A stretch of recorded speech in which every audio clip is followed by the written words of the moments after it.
today's video, we're going to look at how we can separate both soluble and insoluble solids from liquids, using techniques such as filtration, evaporation, and crystallization. In a liquid, and it doesn't dissolve, like if we put some sand in some water, then what we have is a mixture between it and a soluble solid, so where the solid does dissolve, like if we put some sodium chloride salt in water. Then what we have is called a solution, with the sodium chloride being the solute, and the water referred to as a solvent.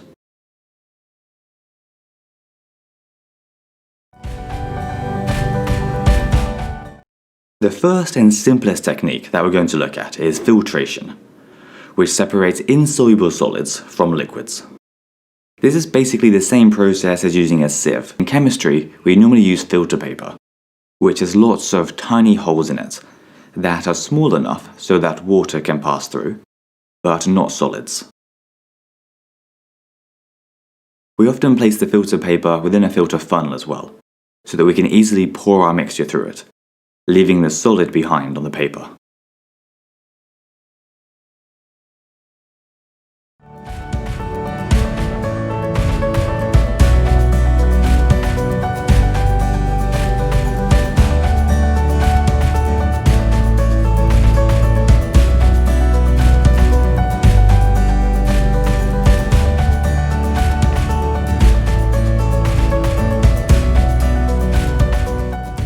However, if we instead have a soluble solid in our liquid, and it's actually dissolved, then we have a solution, and this time we won't be able to filter it out. Evaporation or crystallization.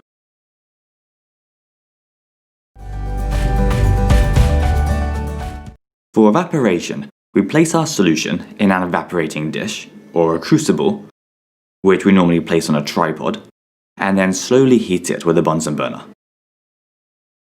This will cause the solvent to start evaporating, and the remaining solution to get more concentrated. After a while, crystals will start to form, because it's so concentrated. And eventually, all of the solvent will disappear, leaving us with dry crystals of our solid.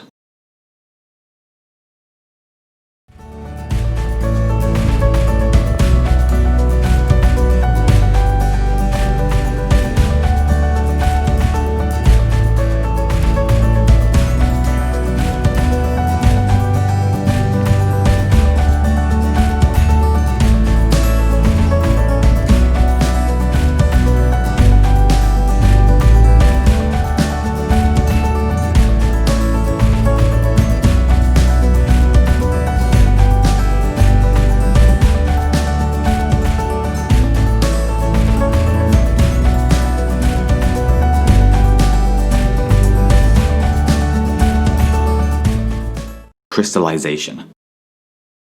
The first step is still to place our solution into an evaporation dish and heat it. But this time we need to heat it more gently, so we might use a water bath instead of a Bunsen burner. Then once some of the solvent has evaporated and we start to see crystals forming in the solution, we stop heating it and leave it to cool. As the solution cools, more crystals will start to form, because solids are less soluble at colder temperatures.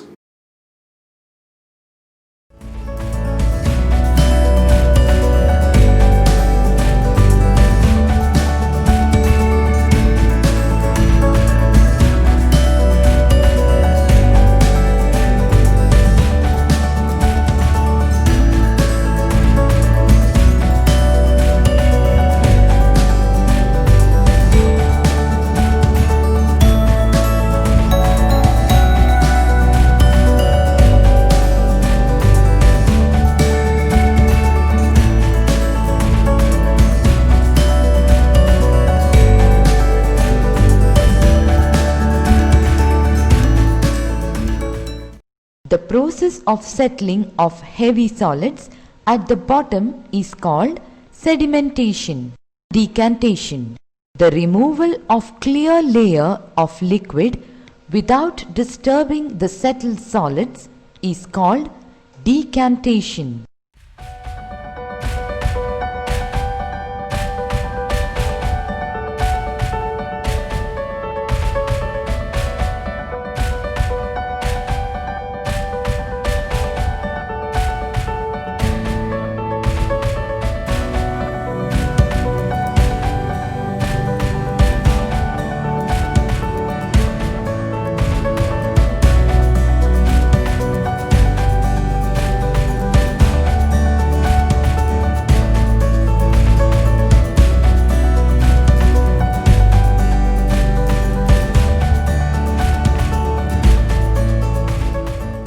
In today's video, we're going to talk about paper chromatography.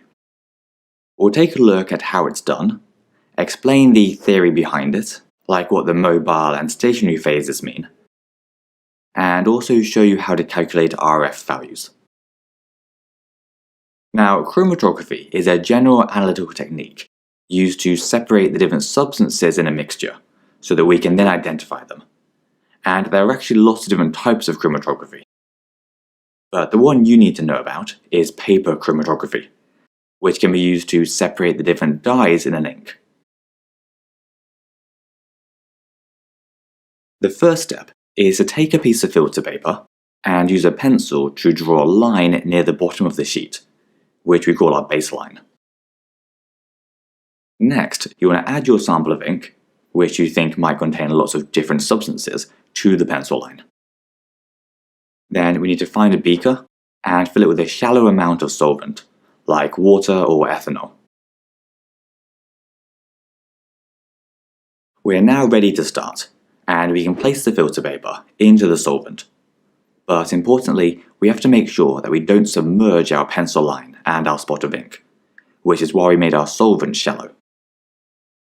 And if you're being careful, you should really place a lid on top to stop the solvent from evaporating. Then we just wait for the solvent to seep up the paper, and as it does so, the different dyes that make up our ink will dissolve in the solvent and move up with it. What makes this interesting though, is that each of the different dyes will travel up the paper at different rates, and so they'll end up separating out, which tells us that each one must be a different substance. So we've basically separated out the different substances. However, if any of our chemicals aren't soluble in that solvent, then they won't be able to dissolve and move up the paper, so they'll just stay on the baseline.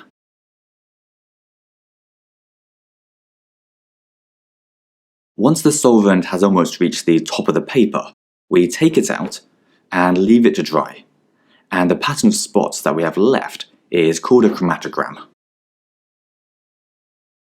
Now, to explain why the different chemicals move up the filter paper at different rates, you need to use a couple of weird terms: the mobile phase and the stationary phase.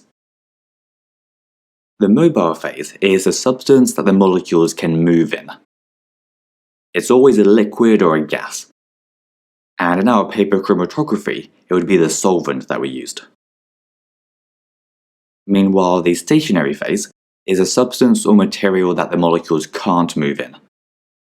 So usually a solid, or sometimes a really thick liquid. But for us here, it would be our paper. During the chromatography experiment, the different chemicals in our sample of ink will constantly change between the mobile and stationary phases, dissolving in the solvent, moving a little bit, and then binding to the paper, over and over again. And so overall, how much time they spend in each of these two phases is going to determine how fast they move up the paper. With the chemicals that are more soluble in the solvent spending more time in the mobile phase, and therefore moving faster, and those that are less soluble, or are more attracted to the paper, spending more time in the stationary phase, and so moving more slowly.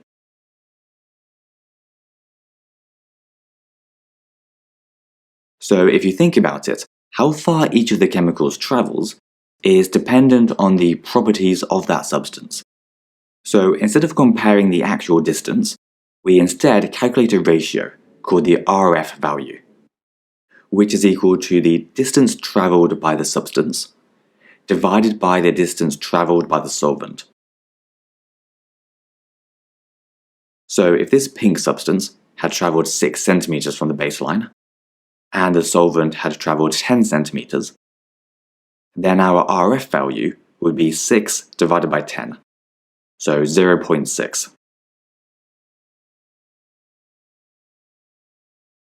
One of the important things to appreciate with chromatography is that when we do chromatography with a pure substance, so a substance with only one type of chemical in it, then it won't separate out at all, we'll just get a single spot on our chromatogram, for which we can calculate a specific RF value.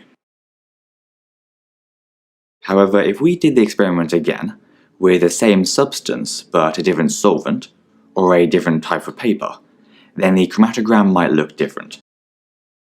And our RF value would be different too, because we'd have changed the mobile or stationary phase.